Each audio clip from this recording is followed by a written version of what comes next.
Welcome back to Theoretical Nonsense. Today we're breaking down the Thespian catalyst, and we're going to be discussing insects, Gaydar, Sheldon's real life failures, and Henry Winkler's book catalog.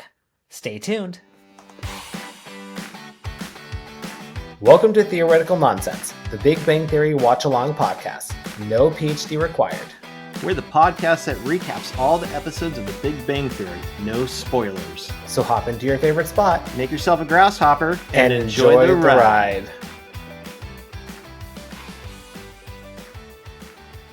Hello there, Ryan. Hello, Rob. How are you doing? I'm doing pretty well. How about yourself? Amazing, because I'm ready to talk Thespian Catalyst. Thespian Catalyst. I like that title. Yeah. How'd you like this one? I didn't like it as much as the last episode, but it was still a very strong episode. It was fun. Not a whole lot of IQ. I tried my best, but it was fun nonetheless. So yeah, I was a liked fun it. one. I do like. It definitely opened up a gateway. It's not over between Raj and Bernadette. That's what I'm thinking. Like, It's not over. The gateway is open. technically, this was the second episode too, right? Because he almost kissed her when he was drinking while they were looking through the telescope in Hawaii, That's right. right? Yeah. So it's kind of building little by little, and I like that, and it leaves the door open. Like, yeah, there's some foreshadowing there. Yeah. And I like the Penny and Sheldon stuff just because I really just like their interactions together. So I Mhm. really enjoyed this one. But you're right, it's not the best episode of the season, but it's definitely by far not the worst. Yeah, I wouldn't kick this episode out of bed, to say the least. That's what. Should we just get started? Yeah, I think so. I don't think we have Yeah. much else to say. Yeah, no new emails, No new emails. no but new kind of reviews. I've been ghosting our social media, and that's going to continue for a while. Got a lot of other things going on in life, so I'll pick up social media again whenever I can. life comes up. Maybe over the summer, maybe things will slow down. But The way I'm gardening, oh no. yeah, you're getting into gardening. I don't know if you've told them yet, but Oh, have we not talked about this? I I guess don't know. we Did we? talked about this offline. Yeah, we've but talked like, about yeah. it, Yeah, but I'm doing like, I don't know. I feel like everyone is always, I feel like people are always in this life cycle and everyone follows the same life cycle. So, every guy at some point will say, I want to open up a bar. yeah, They will always say, I want to open up a restaurant. They start brewing their own beer. there you go. Now I'm at that stage where it's gardening. Yeah, so I got my little herb garden started sprouting. Oh, I didn't tell you. Starts- It's starting to sprout. Yep. You did mention that you started from seeds, so you're going all the way with it. Yep. I'm going for it. I'm going the cheap route. Just throw some soil, throw in some seeds, been keeping it moist, just like kind of just watering it maybe every like 3 days. It's starting to sprout. Yeah, got a lot of gardening in my future. Yeah, the most I plan on doing gardening wise this summer is continue mowing my yard and getting wind chimes. That's wind chimes from my backyard. I ordered a stand Nice. and I'm gonna plant it. That's like there you go, I gardened. You've just been gardened. I have a friend who I like wind chimes, but I have a friend who called them the gift that no neighbor wants.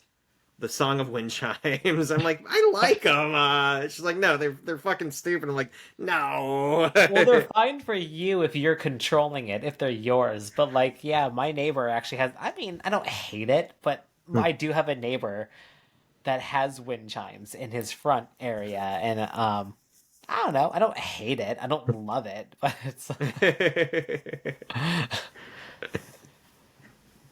Yeah, we were walking around, or we walked the dog the other day, and walked by a couple of houses that had them. I'm like, I'm doing it. I'm pulling the trigger and getting a stand, and we're gonna go out and find some nice ones for outdoors, and that way, when we have the windows open in the summer months, we can like listen to them or have a beer outside and listen to them. I like them. So Cool, cool. Wait, so you already bought the chimes then? You said you bought not the the, stand.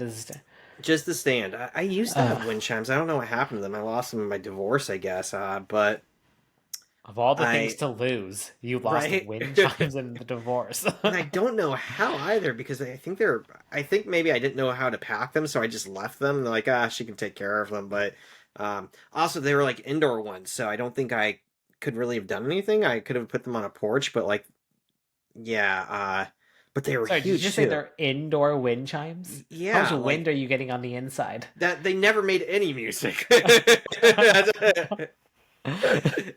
They were just for decoration, I guess. Yeah. But I go like, to it and blow on it. put a fan. Like, there we go. I could just listen to this all day. It's beautiful. I'm getting kind of lightheaded. Yeah. So maybe they would have been, but like I remember them being really nice and polished, and like, but the string holding them together was really kind of dainty, and it was like kind of a polished wood on top, and I'm like that polished would have like worn away very quickly if it was in the wet elements. So I felt weird putting it Okay. outside. Yeah. But had it been on a porch where it was protected, that's probably where it was meant to go. So I need That something makes that's sense, good for the yeah. outdoors. But yeah, I got to stand because I've always been like, what type of like I have no place to put them. I could probably install them on my porch, but like the way my house is set up, my porch is at the front of the house, and like the whole rest of the house is on the back side, so we would never hear them. It would be completely wasted. Like if I was in the garage, I would hear them, but that's about it. So I got to stand for my backyard. In my backyard, like the back of my house is all flat, so I have nowhere to hang them from, and I'm like need to find a stand, and I just never wanted to invest in a good one. So hopefully I got a good one. I it's like they make ones for like $20. I think I paid 60. I'm like three times more. It's got to be three times better, right? Obviously, that That's math how it checks works. out. Yeah. So I'm excited. I'll send pictures Yeah, when send my some planting pictures. and gardening's done. Yeah, I'll send you some pictures of the progress, like of my stuff, the herbs. I actually did just start tomatoes over the weekend Ooh, too, from seed. I'm really just see, going for it from seed. I'm a little late in the year, but you know what? I'm going for it.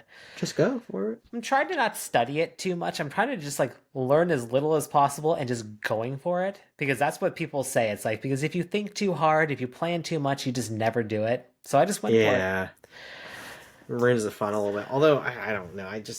I can't make things grow. Like I tried hops, and they're like, it's easy. Just put the hop vine in the ground, and it grows. Didn't fucking grow. Weeds grew. A lot of weeds grew around it, but the hops never Well, grew. I will say, sorry, we're going on a deviation of gardening, but like you know what? It's my world now, so we're just gonna go for it. But check what zone you are, and check what zone your hops is supposed to be grown in. I Mm. think that's a big part of it. Like I'm in Pennsylvania. Apparently, it means it's a zone 6. I don't really know what that means. I didn't look that hard, but every region has Mm. a different zone. So things will thrive within your zone. Mm. So that's Eh, kind of where it comes down to. there, And the soil quality too makes a big difference too. I think that's probably it. I think my soil kind of sucks. And we've been talking about how Rob's soil is like all clay. I think mine is mostly like just sandy, rocky sandy. Like it's really not good soil. And like I technically got the hops from a woman who grows them. I want to say in Stanwood.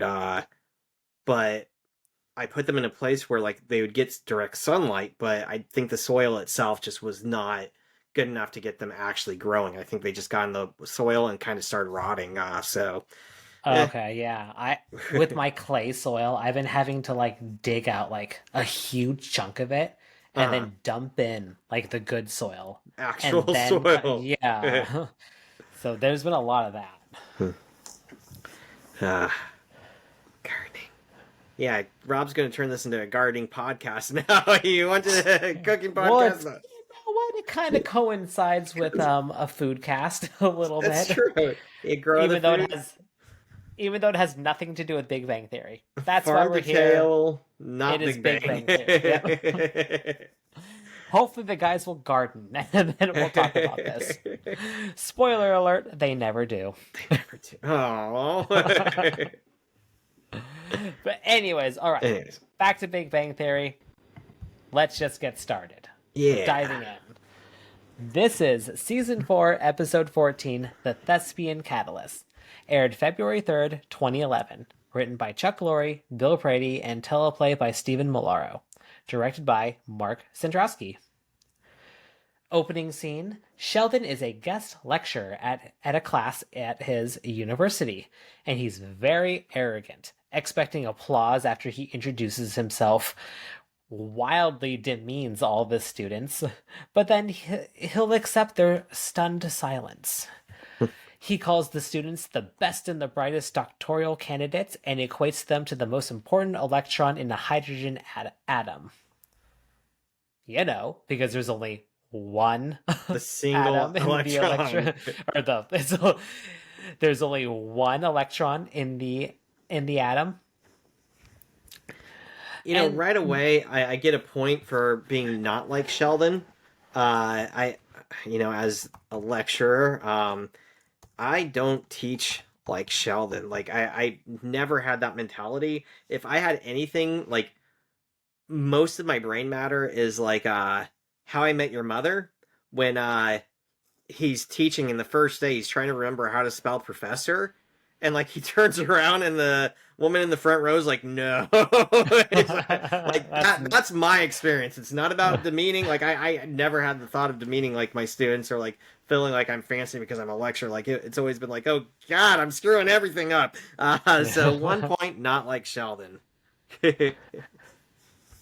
What I was gonna say is like they definitely understand the joke, but sorry, Sheldon, it's just not that funny. It's not funny. They just don't care. Although I do. It's not like Sheldon or not like Sheldon, but I do get the blank stares staring at you. I'll ask something like, has anybody seen that show? And I know they all have. It's like what? I asked the other day. Twilight, the Twilight movies, and it's like, anybody seen Twilight? And they all just stare at me. I'm like, nobody's seen Twilight, and they just stare at me.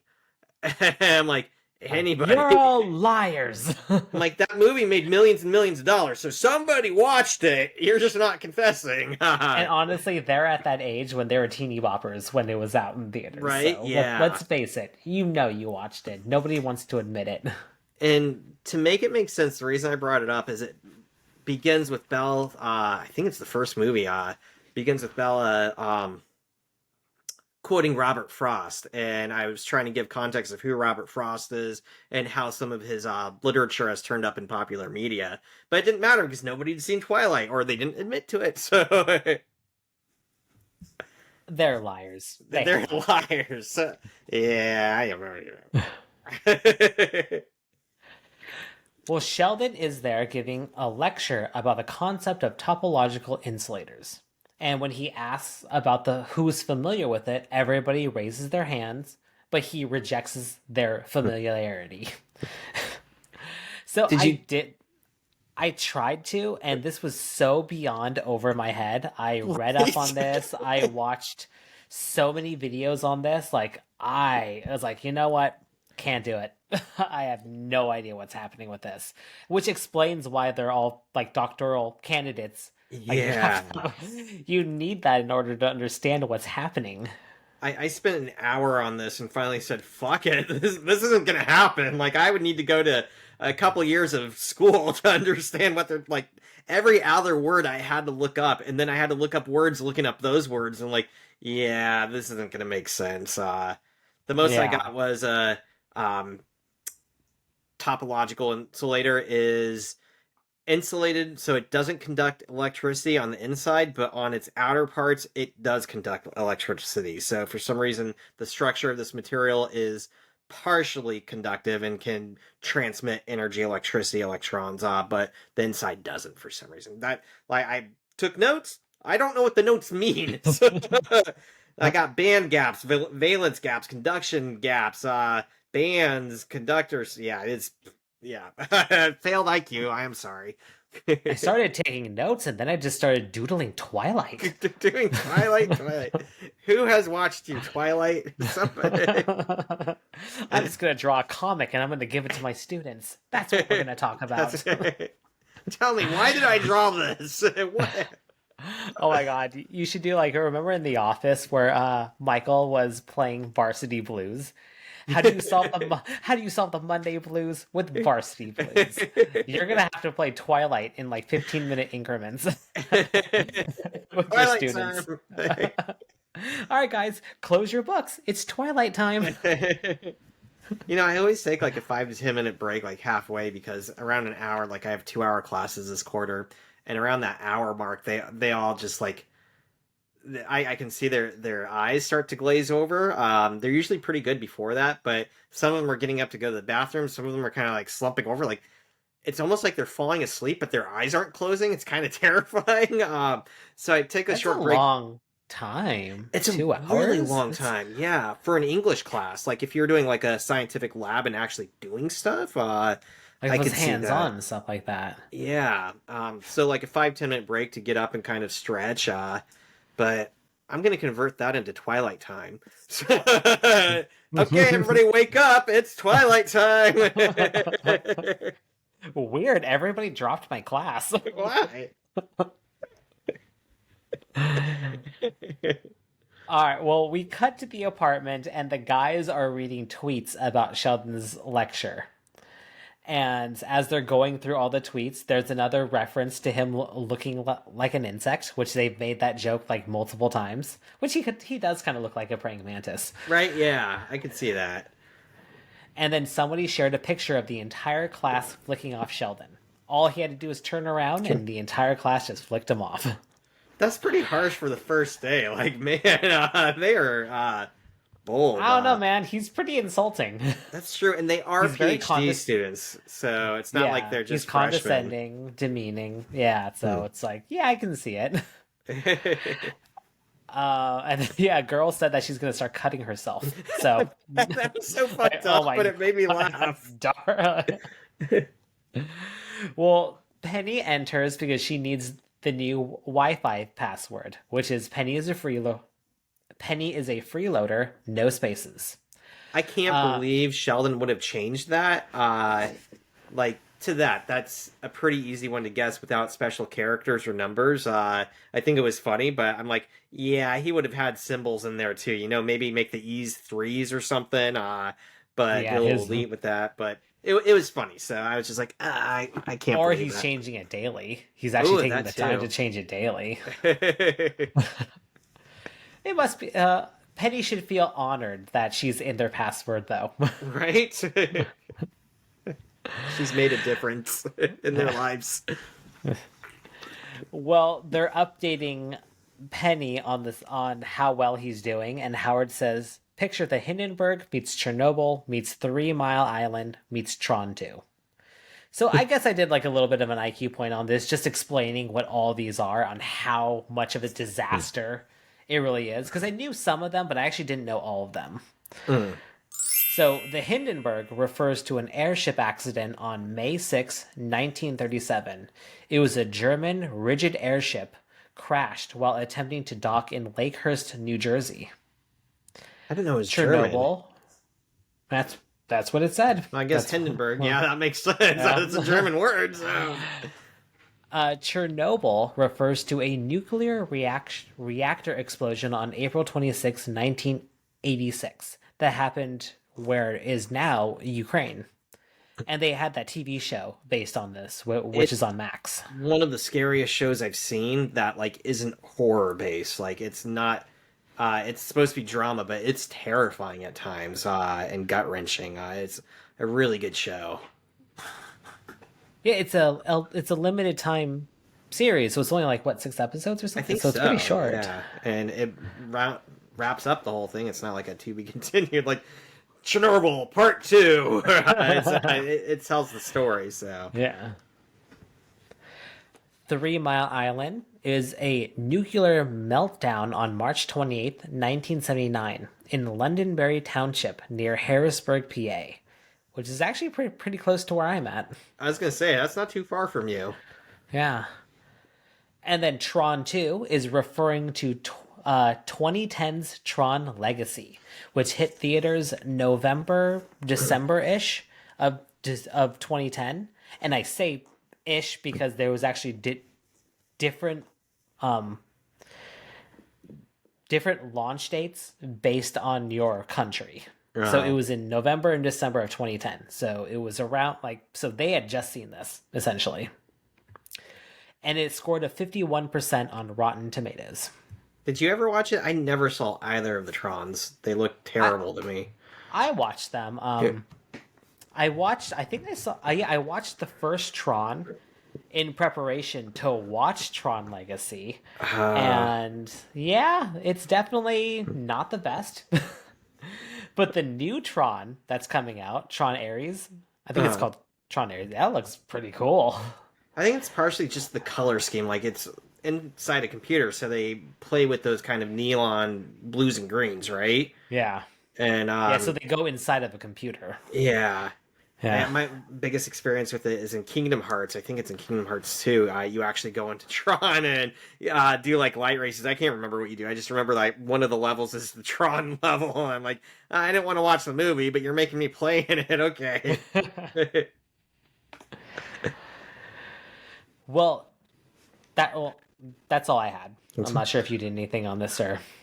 Nope. I was going to add to it that besides the Hindenburg blowing up and crashing, I have you ever looked at pictures like inside the guest area? No. Like it looks so cool. It looked like the Titanic. Like tables and like uh places to go and sit on the outside. Like it looked comfortable, it looked nice. I would love to go on like a dirigible or blimp flight like that, but they are extremely dangerous. So probably not safe, but beautiful pictures. If you ever look it up, you're like I don't know what I was thinking when I was thinking like a blimp ride like that, but when I saw pictures, I'm like, that's gorgeous. Some like 19, what do they call that?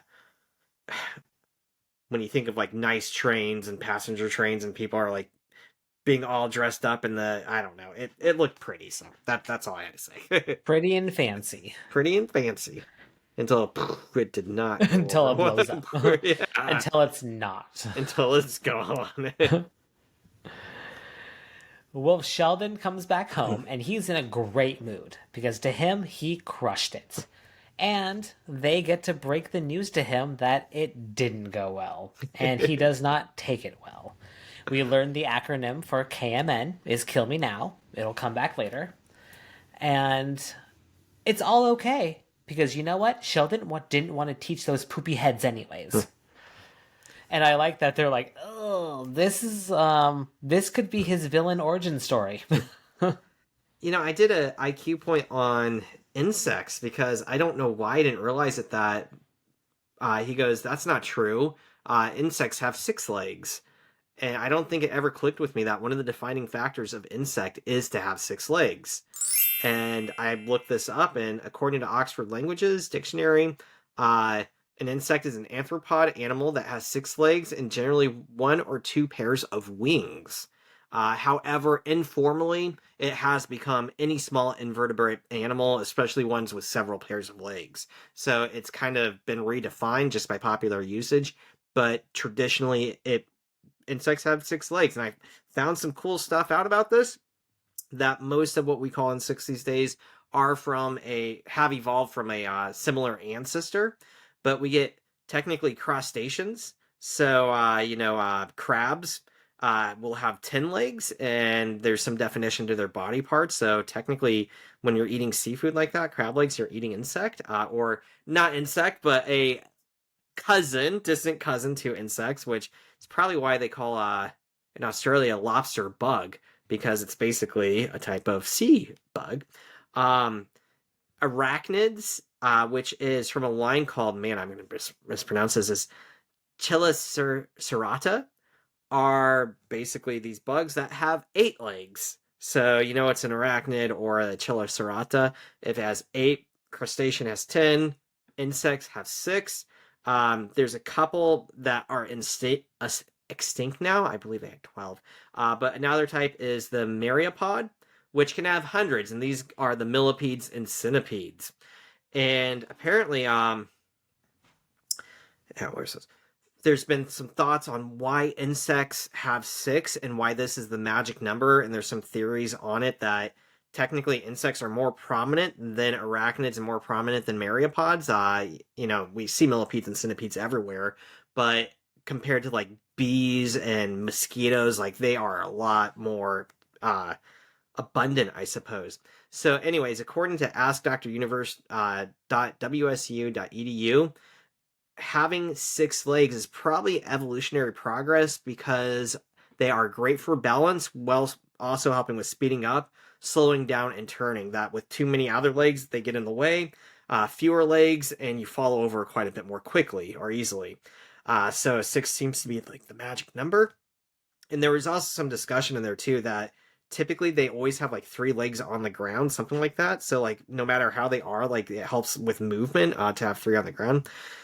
But the other cool thing I read was somebody named Randy Bennett back in like 2000 wrote an article in the Proceedings of the National Academy of Sciences claiming that insects used to have more legs millions of years ago. Again, that ancestor, most insects had hundreds of legs.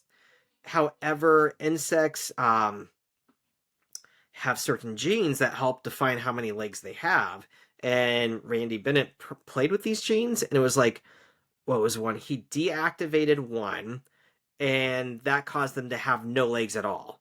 He flip-flopped it and deactivated the other one, let the other one stay intact, and the insects created these like limb-like stubs on their body, and then he deactivated them both, and they had hundreds of legs.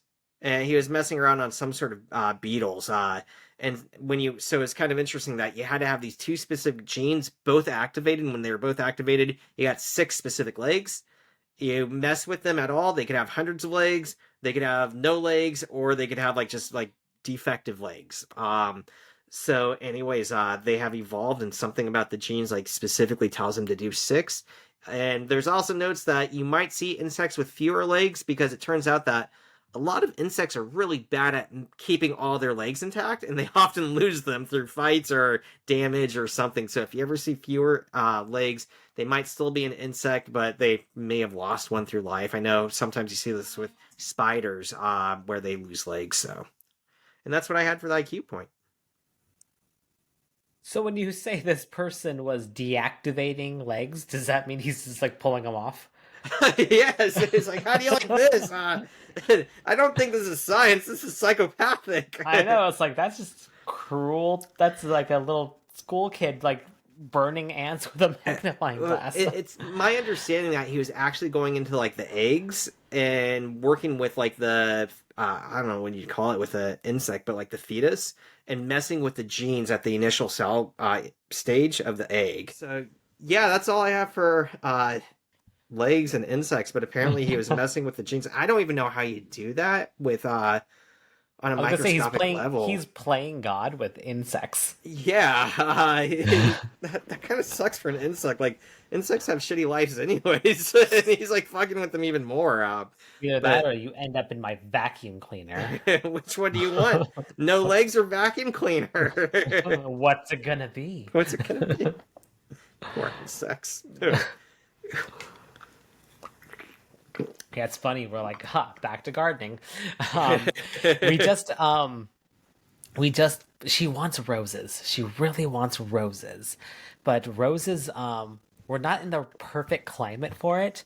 And apparently deers love roses. So we said that we were just going to plant a few of them just to kind of, because there have been deer sightings in our areas, but apparently a deer can smell a rose from like a mile away and they love it. But when we're learning about, there's a reason why apparently a lot of people don't grow roses. They're like the most high maintenance flower ever. Like they pick up diseases really easily, and like they're these bugs. There's a point to all this. They apparently they have like these. They attract certain bugs and everything like that, like a specific type of bug.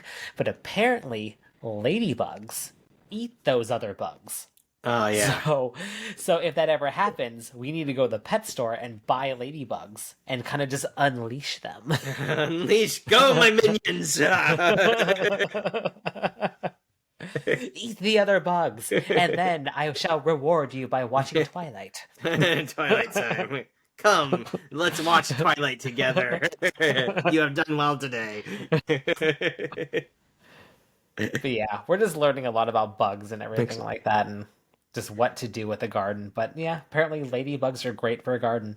That's So what I'm thinking about doing some lavender this year, and I think I got to get on it. I know it's a little bit later of something you plan, I believe, because in the previous years Walmart doesn't get it until like May, I think. Could be wrong. lavender, Unless I'm terrible at be gardening. careful. Be careful. Lavender is kind of like a weed. It will That's spread right. its own seeds and everything, and it will pop up everywhere, which isn't the worst thing. Lavender is pretty awesome. It's the So only flower I like, so I'm okay with that. okay. We just bought a rhododendron, Oh and yeah, it was on sale at Lowe's. It was only like $10. It's a pretty big dang. one too. But like, I was looking at the one next to it, and it was like all bloomed up and everything. I was like, "Ooh, that's pretty. That's nice." So rhododendrons. I also like lavender because like you said, keeping other bugs away. Like apparently the smell like helps repel mosquitoes. I'm like, oh yeah. Oh yeah, I So love the smell of lavender. Oh my yeah, me god. too. I love the taste. I'm finding like I think lavender is quickly becoming like my pumpkin spice that fix that people other people need. Like apparently you can get lavender drinks, and I'm telling you, like a lavender flavored Red Bull mix from like a coffee stand. I know Dutch Brothers has lavender flavors now, but my school does like a Red Bull soda water, lavender and blackberry.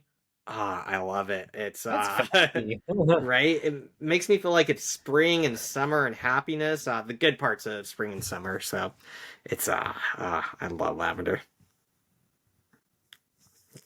All right, well, back to Big Bang Theory. Back to Big Bang. We have the opening theme, and now we're at the Cheesecake Factory. It's just Howard, Leonard, and Raj because Sheldon is off moping somewhere, and Raj associates Sheldon's situation with accidentally going to a gay bar and not getting hit on, which the guys give him a little bit of a look like okay. That made I me know. laugh. I know this has nothing to do with the episode, but I wanted to give Raj a little bit of validation to not feel bad. So I did an IQ point on Gaydar. Oh. We're a little off the rails in this episode. We're going very off topic. It's a little It's bit of a kind of a stretch. random episode anyway, so It really is. So hopefully you're all sticking with us. But yeah, I just thought like Raj, don't feel bad. Like because honestly, like looking at Raj, hearing him talk, just kind of just living his life and everything, he does not exude gay. Hmm. At least to me. Like I never really thought about that. I never looked at him and thought once that he'd be gay or acts gay or anything like that. So it's like, dude, most gay guys have gaydar, and if you go to a gay bar, I'm sure it's amped up even more. You walk into a gay bar, Yeah. of course you're not going to get hit on. That's So fair. Like thinking of his mannerisms, his wardrobe, there's nothing about him that says gay. I guess if you're at a gay bar, there's that assumption, but it still doesn't he doesn't give off the vibes necessarily. Mhm. Well, I found this information on kinseyinstitute.org, which is Indiana University's website. And this is an article back in 2017 reviewing a study by Dr. Nicholas Rule. The paper is called The Archives of Sexual Behavior, and it studies pretty much gaydar. So the question is it real? And the answer is sort of. Sort of. I'm not going to go super deep into this because, like I said, it has nothing to do with the plot of the story. I'm just trying to give Raj a little bit of redemption. But in this study, the accuracy rate of someone determining another person's sexual orientation through cues, gaydar, had an accuracy rate of 62 to 64%. So not the highest in the world. So it's almost like a coin toss. However, it is believed that this rate is low due to the limited amount of verbal and visual cues the tester was given. Um, So in the real world, the ability to accurately use gaydar would be higher since you would be exposed to an expanded variety of cues. So Raj, like I said, don't worry. Everyone like no one's gonna hit on you, essentially, is what I'm getting at. That's why they're not hitting on you, not because you That's don't yeah. look good, but they can Yeah. tell. Yeah. Well, if anyone actually is interested in the rest of this study, there's more information on Archives of Sexual Behavior by Nicholas Rule. Anything else on Gaydar? I don't think so. I'm kind of curious to read the study and see like what information How they they did. conducted it? Yeah, yeah. Yeah. Interesting. Well, this segues into Bernadette telling Raj, this segues into the guys telling Bernadette that Raj really needs to meet a girl, like soon. But Bernadette, super nice, just says, "No, that shouldn't be a problem. He's a cutie. He has sex appeal. Raj, you're a hottie." And the gateway is open. It's open. He's a hottie like a labradoodle. Yep.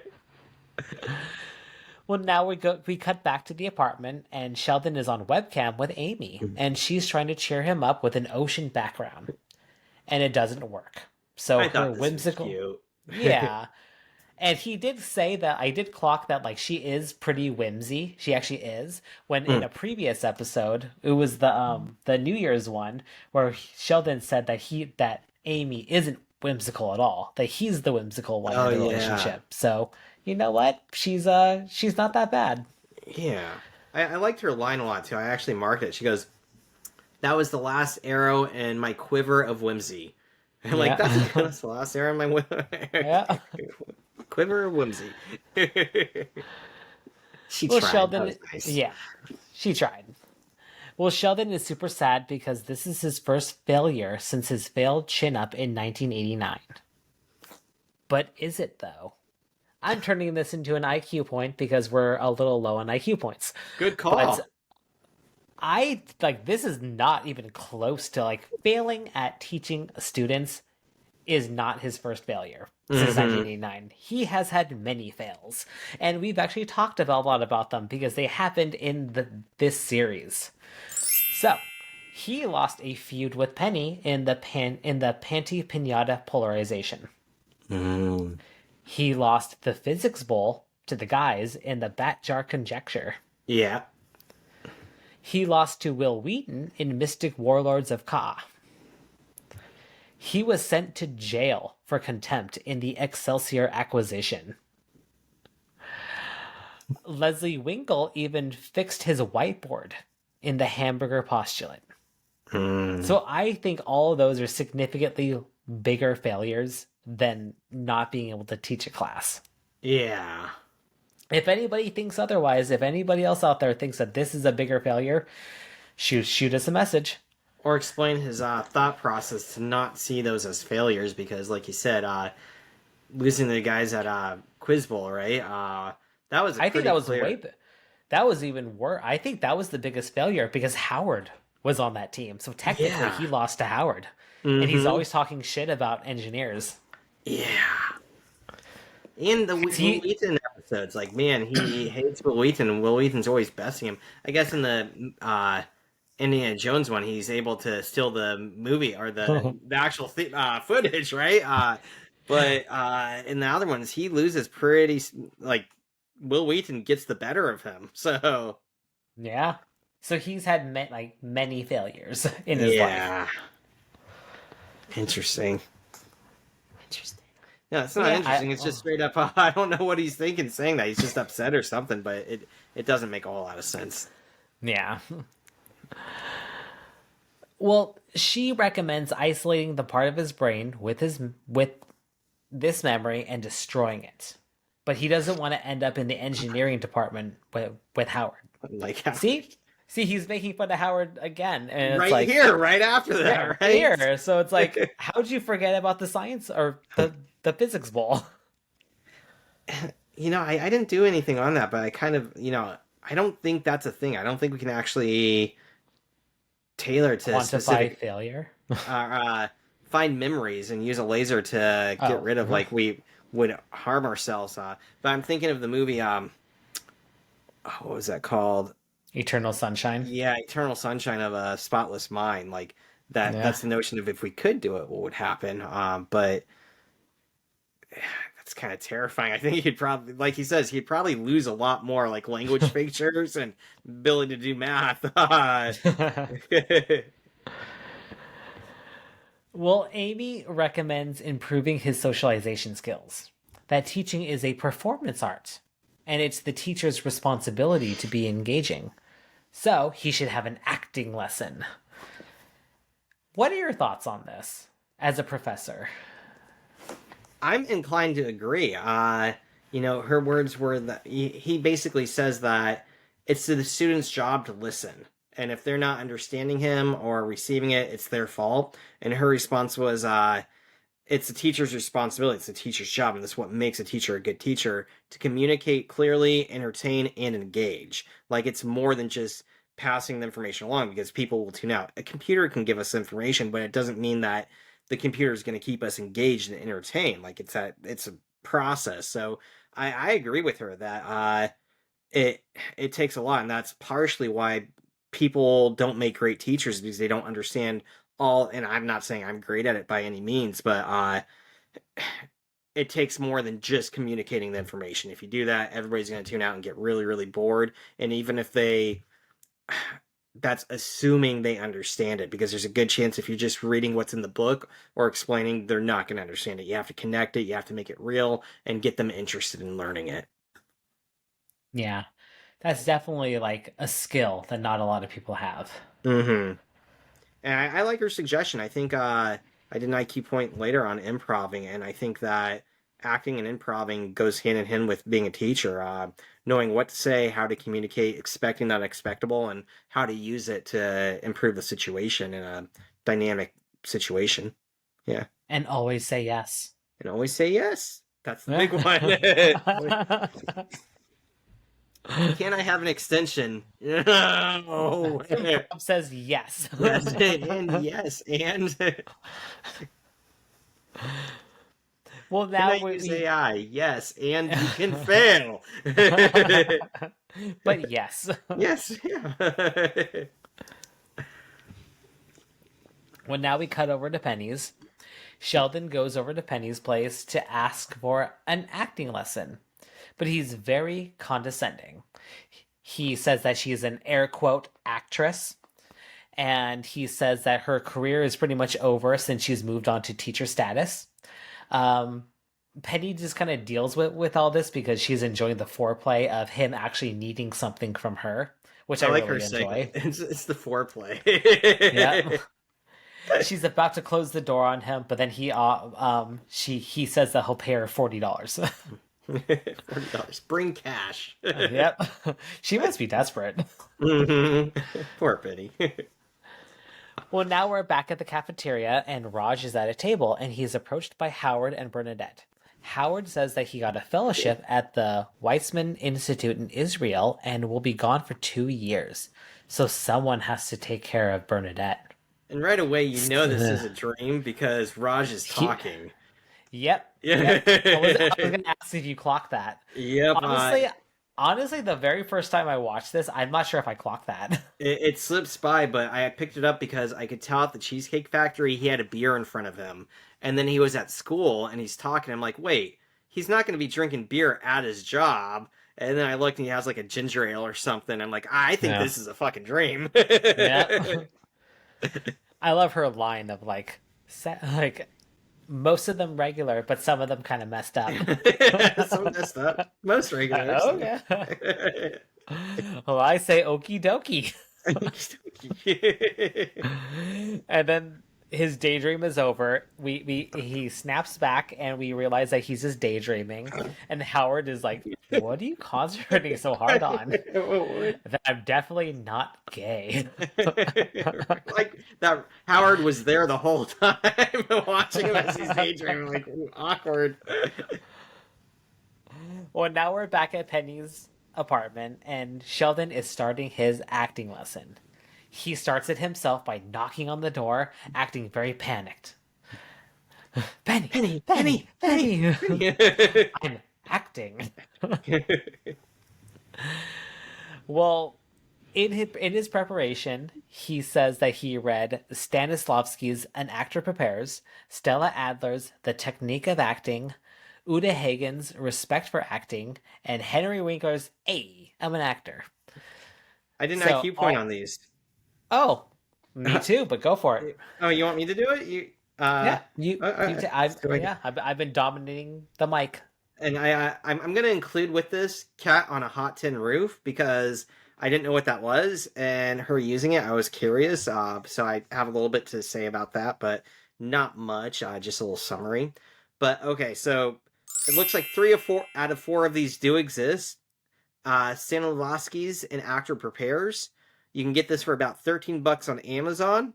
Uh, it has it seems like the most well-known one of all of them. That the other two actually, most of the reviews compare the other ones to Stanislavski. It just seems like a really, really high quality book.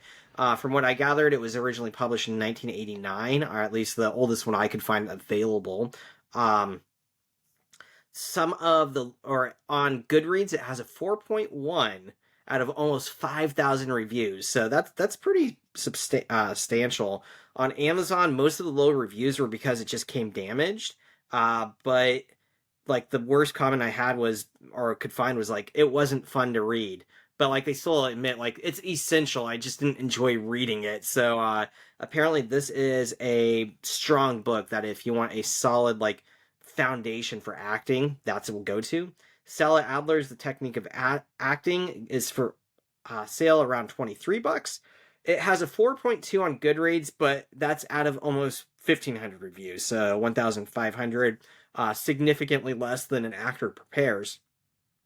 Again, mostly reviews saying it's a great read, but the negative reviews kind of went with she's kind of full of herself, and a lot of it's kind of common knowledge. Like, you could hear this anywhere. It's nothing fancy in this book, and that doesn't make sense. That this one said it was published in this form in 1988. It seemed like that these were papers collected and maybe published elsewhere. It was kind of hard for me to determine, but what I was seeing, that this was the oldest version I could find, was like 1988.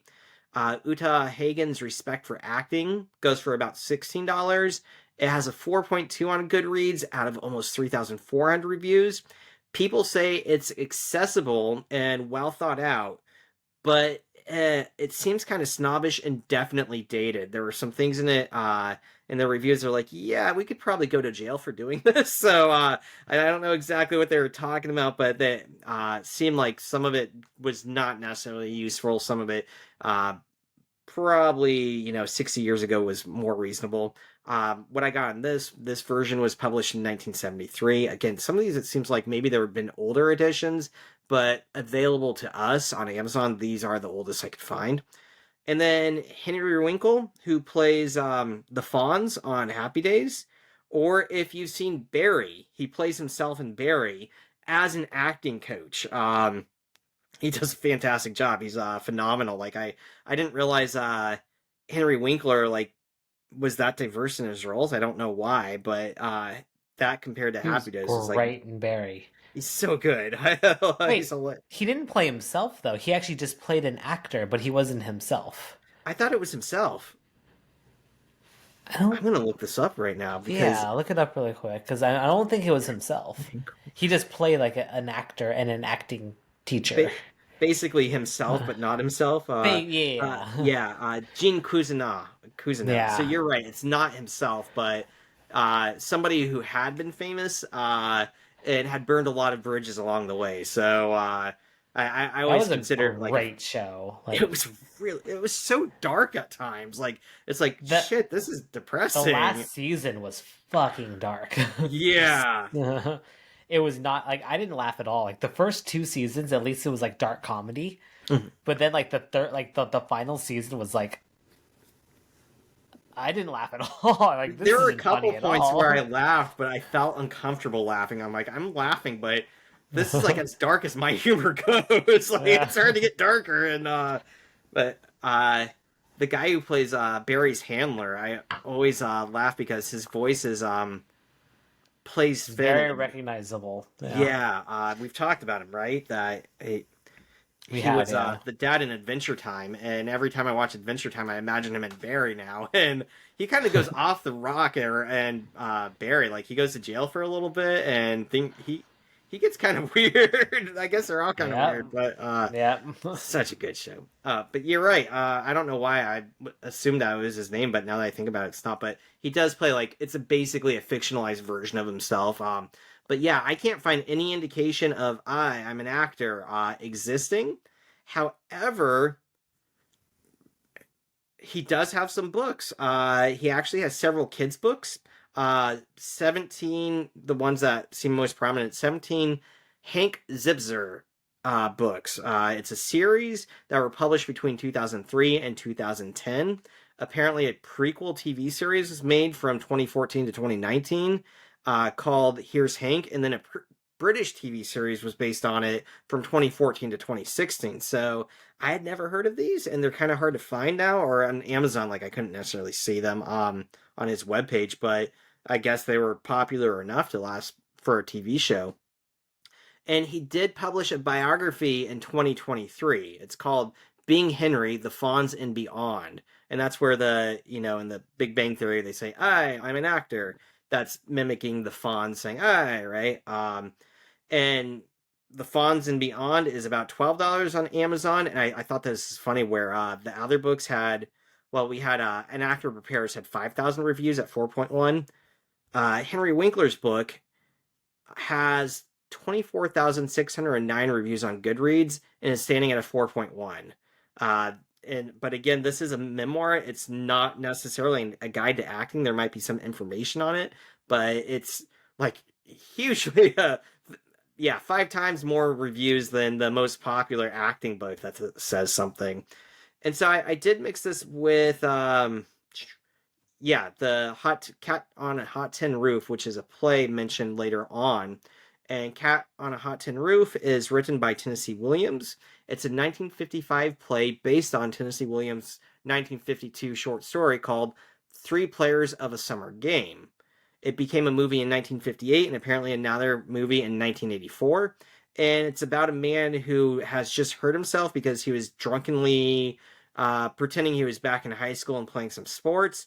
And it's about him going to his dad's house, him and his wife going to his dad's house on a plantation for his dad's 65th birthday, and his dad complains that it seems like he hasn't done anything, that hasn't had grandchildren yet, and it's about that kind of family conflict and learning, growing older and learning, what are your life's dreams and not realizing them necessarily. But I haven't seen it. I really want to look into it now. It sounded interesting. I thought it was weird that it's based a short story he wrote, made a play, made a movie, then another movie. And I haven't heard it, but I could see why it gets used in this episode, as an example of acting. So that's what I got. Nice. Maybe you could teach Cat on a Hot Tin Roof next to Twilight. Ooh, back to back. Great part 2, Cat on a Hot Tin Roof. Watch it. And read it. Read it. Read it while you watch it. This will be on the test. Why? You don't give tests, Ryan. Don't tell me what I do. All right. Well, Penny is starting her class. Oh, did you have anything else to add to that? Was that basically what you had too? That's pretty much everything that I had too. But cool I was very shocked that Henry Winkler was such an author. Like so many, like he actually has other series in addition to the Hank Zibzer series. Yeah. And like, they're mostly kids' books too, right? Yeah, they're all kids' books. Detective Duck, Ghost Buddy, and Alien Superstar. Yeah. And you know what? That reminds me of that Saul from Breaking Bad and Better Call Saul. He has some kids' books too. Really? Yeah, people you wouldn't think of like having kids' books are just like one day like I want to write a kids' book. So it's cool. It's motivating. Yeah. All right, back to the teaching lesson. Yeah. So Penny is trying to get him to run through some warm-up exercises by moving their bodies. And he is about to go along with it because he's like, okay, well, you're the teacher, in air quotes. And then, but he True. just doesn't do any of it because I am being natural by just standing here. More natural than what you're doing. She's kind of flipping around like a wacky waving inflatable. Yeah. Well, she just skips this and then she moves on to improv. And then Sheldon gets a little snarky by saying, "Yep, seems like you're just improvising this entire lesson." And they start off at a shoe store, but then Sheldon wants frozen yogurt. But the art of improv is to say yes and go with it. So she goes with it and she serves him the frozen yogurt in the shoe store.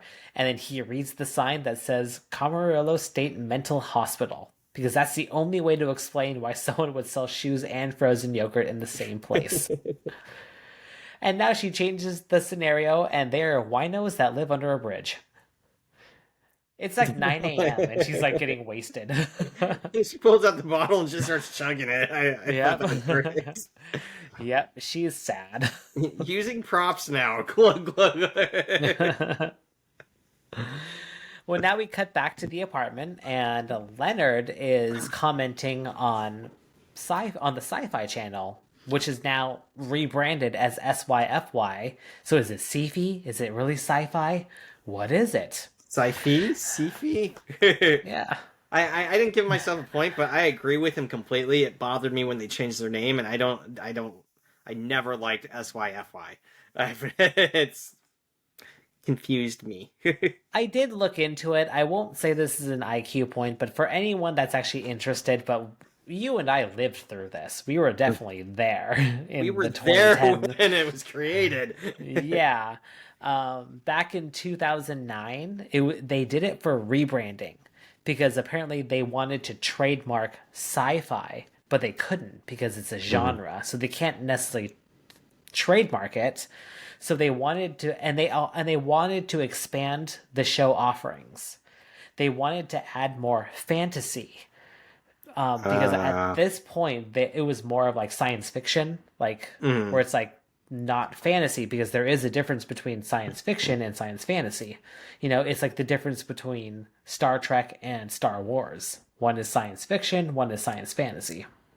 I remember in the late 90s, like I've seen all the Twilight Zones. It's been a while, but I saw the original series because Sci-Fi Channel would have Twilight Zone marathons on 4th of July, and I would just watch them. I fucking love Twilight Zone, and people are like, why is the Sci-Fi Channel, their sci-fi, playing the Twilight Zone? I'm like, I don't care, don't ask questions, just enjoy it. But yeah, I could see why they were trying to rebrand and show that they have more to offer than just science fiction. Yeah, that's exactly why. So it's like, well, let's just rebrand ourselves then. So now we can kind of play whatever we want, including like wrestling, because they play wrestling every once in a while.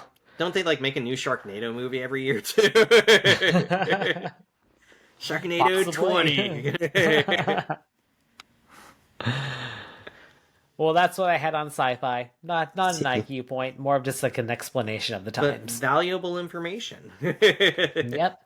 It's still around today, and it's still sci-fi. Well, sci-fi, Sci-fi. whatever you want to call Sci-fi. it. Sci-fi. Well, they get a phone call, and Howard was in an accident. Enter Bernadette, and Howard's last wish is that he wants Raj to, in quotes, take care of Bernadette. And she says, well, sexually. But he needs to hear it from Howard. So I do like that in his fantasies, even in his daydreams and fantasies, he doesn't want to break the bro code. Yeah. He's like, nope, I have to. I like how Howard, like, on the phone is like, he looks bruised, but he sounds totally normal. He's like, I'm not going to make it. He's like, so you have to take care of her. Sexually. Sexually. There we go. So once he gets the green light, he hangs up on Howard and they start making out. And then he snaps out of it and he's on the couch with Leonard, and Leonard is still stuck on sci-fi. Or Siffy. Siffy. So now we cut back over to Penny's apartment, and she is preparing to run through a scene, an acting scene with Sheldon, but he doesn't want to do it.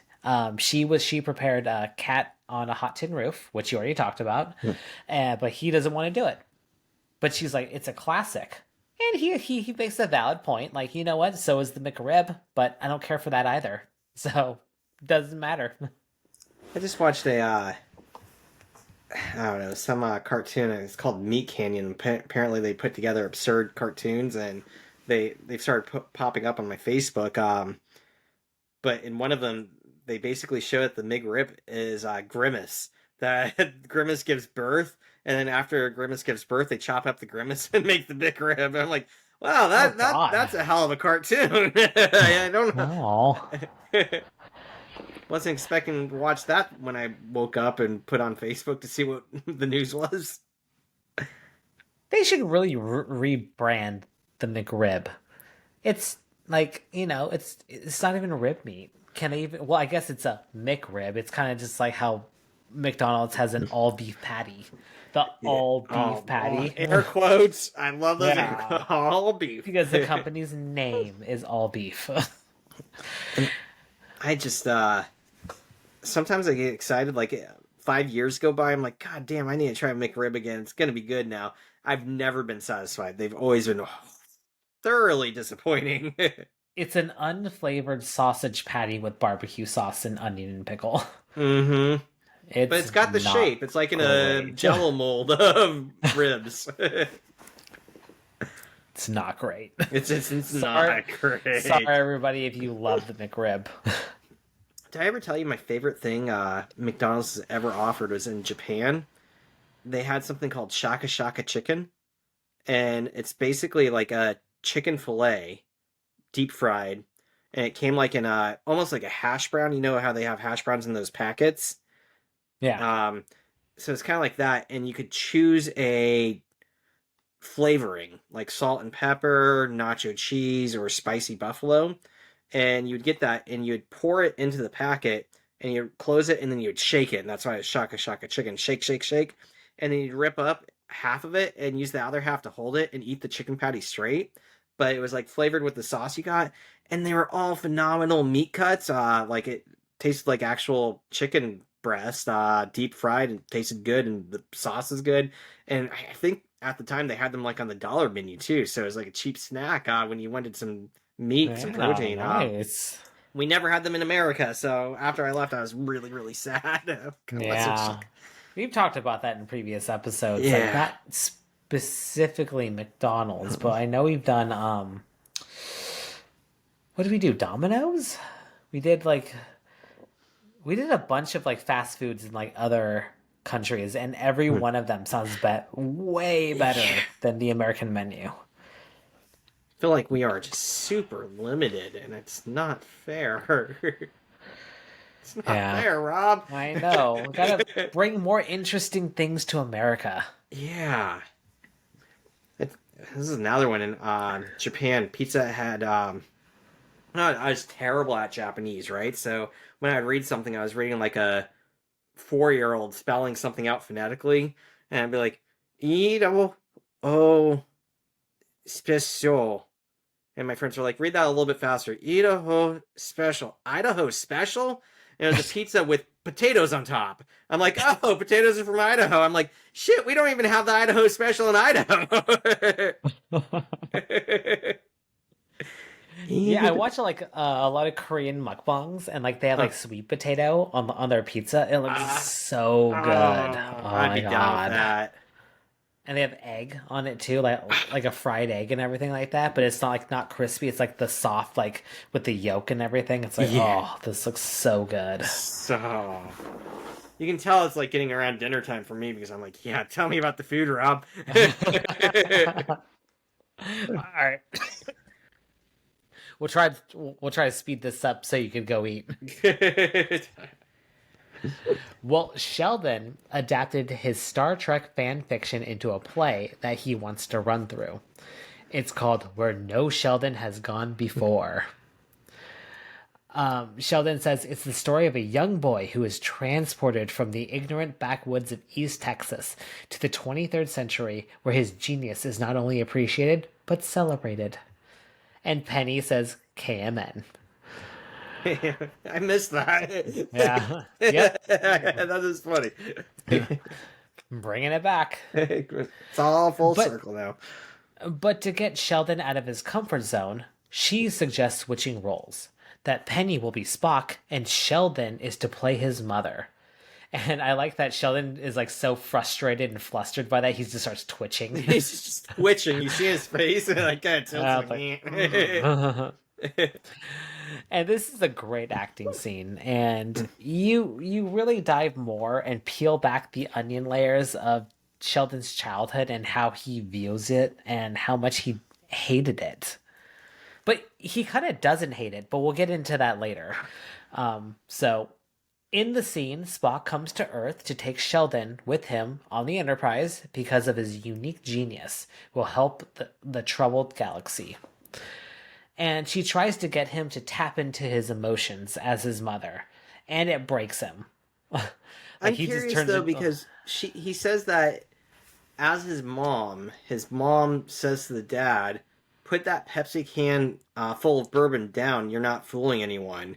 And I was curious in young Sheldon, like you've mentioned before, that how he pictures his dad in this is completely different than how his dad is. Like, is his dad an alcoholic in young Sheldon? That's what I'm getting at. Is he an alcoholic? 'Cause that's a weird in detail. in the first two seasons, he's definitely just like an average person, just like the amount that he drinks. At the end of the day, you kick back a few beers and everything like that. Yeah. He was definitely that character, but they made no indication that he was a straight up alcoholic. Hmm.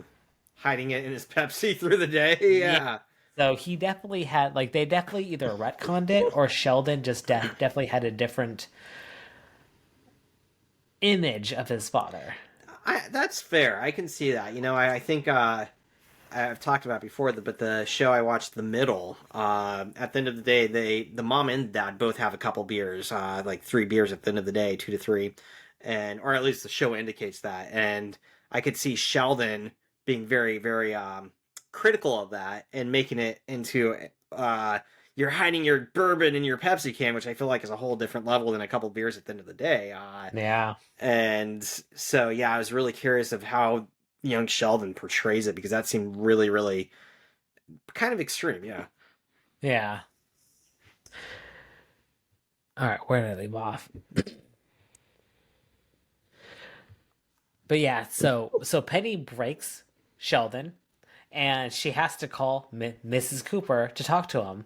And it's a very nice scene because, like, he kind of reverts back to like being a child and everything like that. That even though he paints this picture of a poor childhood that he wanted to escape, that's what his fan fiction was all about. His fantasy for trying to leave. But then, like, after kind of seeing his mom's perspective, I'm guessing it kind of broke him a little bit. So it was nice that he kind of like talked to his mom and said, "Please don't let Spock take me. I love you. Don't leave me." I like Kind that of too. I feel thing. like he tries to play himself up as like unemotional, like Spock, like there's no reason for emotion, but he still has those emotions and they can be brought up. And at the end of the day, like he loves his mom very much and he would never want to leave her as a kid. Like he needed her. So I thought Yeah, that was great it was a too. very sweet scene, and Yeah. But and I I do love like, that. oh, go for I it. was gonna say I love that Penny has Mrs. Cooper's number. That's exactly what I was thinking. Like they're on a call, first name basis. Like my son breaks, give me a call, and she just calls her. Like Mrs. Cooper. That was a great detail. So I Yeah. had another IQ point on the whole acting thing and advice on acting and improving. And yeah, I just wanted to get more into like basically is our question does I already said that improving I think helps in the classroom, but is what Penny's doing, yeah, that sounds weird. Is Penny actually helping? There we go. And I found some stuff. And I would say yes. From the questions or answers I got and the information I got, I'm not into improv. I know some people have done it. I would love to try it. I've done it for a few poetry reading classes, but I'd like to take an actual improv class. And I know that I've been interested in like doing comedy, like stand up. And I know stand up is hugely based on improv because you have to be able, like, that quick thinking to just interact with the crowd and make it work. I guess you could have the whole thing memorized and recite it, but if it's too like stilted, too rehearsed like that, it's not funny, and the audience can tell it's rehearsed, and so you have to be able to be spontaneous. But anyways, yeah, it seems like what she's doing probably would definitely help him. I got from the Actors Pulse. They claim that improv is the foundation for all types of performance. So huge claim there that like no matter what you're going to act, improv is necessary. We think of it as comedic and like improving as comedy, and I think that's probably the go-to with it because it usually becomes comedy. But with horror or drama or teaching, I guess, it's easily being able to respond quickly and in a way that's engaging for who you're talking to, your audience. And then from source, from Promotosaurus, there we go. I found an article by Mindy League, and it had 5 rules for improv. And I like this because it wasn't an acting website. It was actually a website about using acting skills in a business setting to be more functional in a business setting. So if you're at a meeting, how can you make the meeting more productive? And the first thing, like we said, is the say yes and. Never say no. If somebody comes to you and says something, you're like, no, say yes and add to it and keep the conversation going. Yeah, that's exactly the reason they gave was move the conversation forward. Saying no stifles it, ends the scene, ceases engagement and contribution.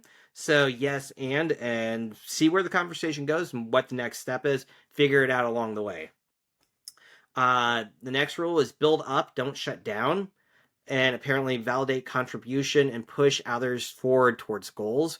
Basically, you never want to say an idea is stupid, and if you're in the middle of improv, you can never just ignore an idea. The notion is even if you don't get the idea or it doesn't bounce with you, bring it in, figure it out, make it work, combine it with your thoughts, and see where it can go. And in both an acting setting and apparently in a business setting, you can get some great results that way. Number 3, avoid questions and contribute new information. And the example they gave was instead of saying something like, how can we make this happen? Instead of saying, how can we make this happen? Focus on the goal and say, here's what needs to be done before we can start making it happen. Figure out how to make it happen. And I love that because so many times with business, I can't say at my school, but just reading politics and stuff, people say, okay, well, this is a problem. What can we do? And I'm like, okay, climate change is an issue. We're all going to die. Don't tell me what can we do. Tell me what needs to be done and go from there. Keep building, keep working, striving forward, pushing forward. Don't break down with a question, stopping the flow of creativity. Number 4 was no wrong answers. Again, keeps creativity going and creates a safe environment where everyone will work together and contribute. So you don't have, even if an answer doesn't necessarily jive or fit, you don't have to say, that's stupid. Why the fuck would you say that? Just say, okay, and keep going. And maybe it adds, maybe it doesn't, but you don't have to break down the conversation by dismissing it or worse yet, pointing it out as negative somehow. And number 5 bounces off that everyone participates and tries. Again, making people feel safe helps with this, but at the same time, if you're getting people who break the scene or break the communication, maybe they're not the best fit for the team. That scenes do best when everybody is invested, everybody's trying, everybody's pushing forward, and works together. And I know that I've worked, again, I haven't taken a full improv class, but I have taken poetry classes where colleagues, peers weren't interested or invested in the improv element of spoken poetry. And like you have to make yourself look a little silly at times, and if people aren't willing to do that, it's a conflict of interest and things don't mesh together. So anyways, I like these 5 rules because I think they're what Penny's teaching, being able to spin things on their head, being able to continue the conversation, see where things go next, and get that kind of creativity working from Sheldon to see different perspectives and keep the teaching platform moving. Yeah. So that was my IQ point. I agree with Penny's logic. So Nice. Well, now we're at the cafeteria, and we get the Bollywood scene. the Bollywood scene. Bernadette approaches Raj that he's been acting weird, and you need to tell me what's going on.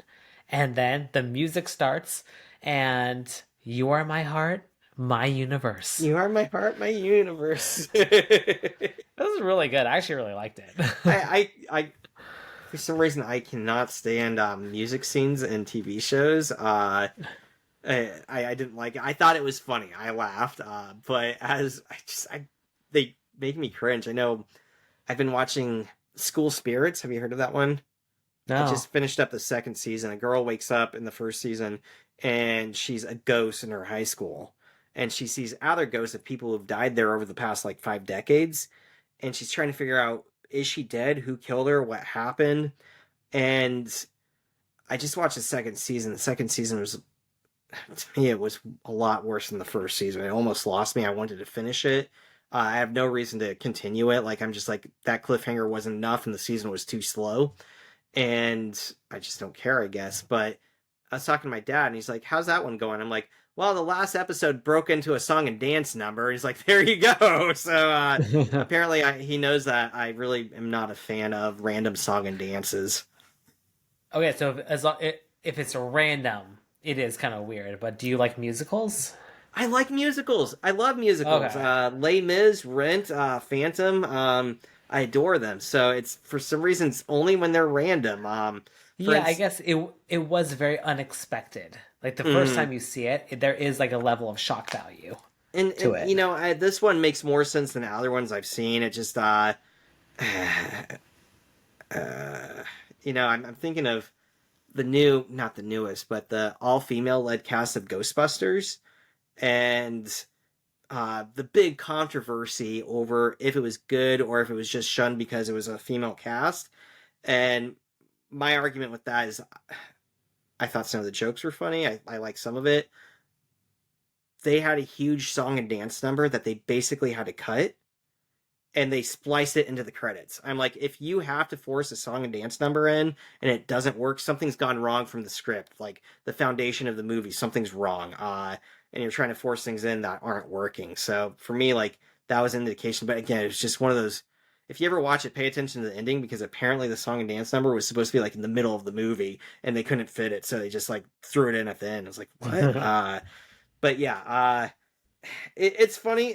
Teach their own, and I don't understand it. I like musicals, and this was funny, but just, and it's his dream, so it's not like it's actually happening. It takes a lot for me, I suppose. It was fun to see like the wild imagination that's happening inside of Raj's head. I did like that, yeah. And this is like his third dream too, so we see it's becoming less and less realistic or more exaggerated. When he snaps out of it alone at his table, he looks around and he says, "Dance number aside, definitely not gay." And that's the episode. There we go. Yeah. So, not too bad of an episode. It was entertaining. Even with the song and dance number, I really liked it. Yeah. Honestly, the song and dance number wasn't bad. It wasn't extended either, and that was something that was pretty condensed. It was just like 5 seconds, 10 seconds long, maybe more than that, but it was not long at all. And I like the episode. It's just, especially on the back of last week's. I feel like last episode's was really good. Yeah. Well, now we're on to the vanity card. A nice long one. That's A what I nice always long get. one for you, Rob. Chuck Lorre Productions number 326. In the near future, we will see brain scan technology that can determine without fail if someone is telling the truth. Shortly thereafter, we will be able to buy mobile devices that perform the same task on the fly. In other words, we are on the verge of having all of our conversations constantly and instantly monitored for veracity. This would then spawn a counter technology comprised of personal mind shields that keep oneself from being scanned, the use of which would of course imply that one is keeping secrets. The end result? Universal honesty, initially as a result of the duress of surveillance, will become the norm. Then, over time, this mode of thinking, communicating, and behaving will become second nature. This will usher in the dawn of a new civilization. After thousands of years of human suffering, world peace and the long fabled goodwill towards all men will have finally arrived. The end of lying and cheating will also mark the end of scripted entertainment. So, there'll be a downside. Yeah, a little bit of a weird mind boggle. I don't know, Do you like think this is mind still him jargon. upset about the divorce? I don't know. Mind shields, no lying or cheating. Okay, I yeah. don't know. He's bitter about something. What are you bitter about, Chuck? We'll have to DM him. You Yeah. gotta come on our podcast. Come here, Chuck. We Come need to on, talk Chuck. to you. You want to, Chuck.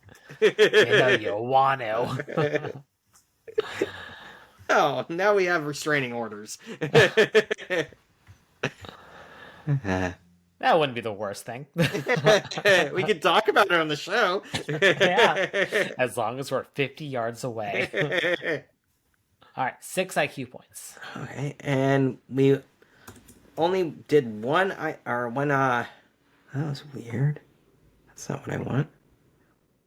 We are 118 to 117. 118 not like Sheldon, 117 like him.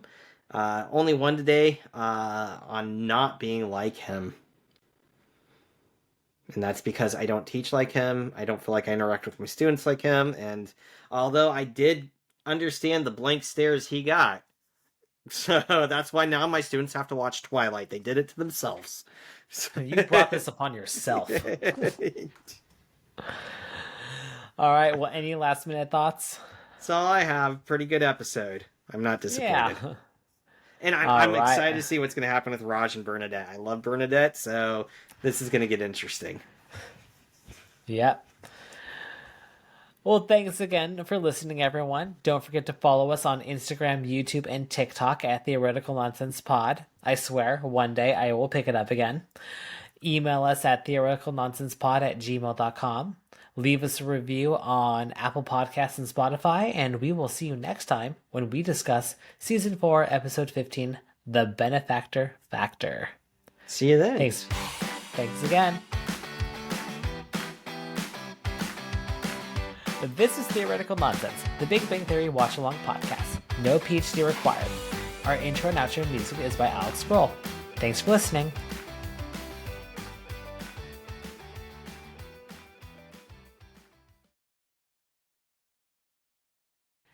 And the gateway is open.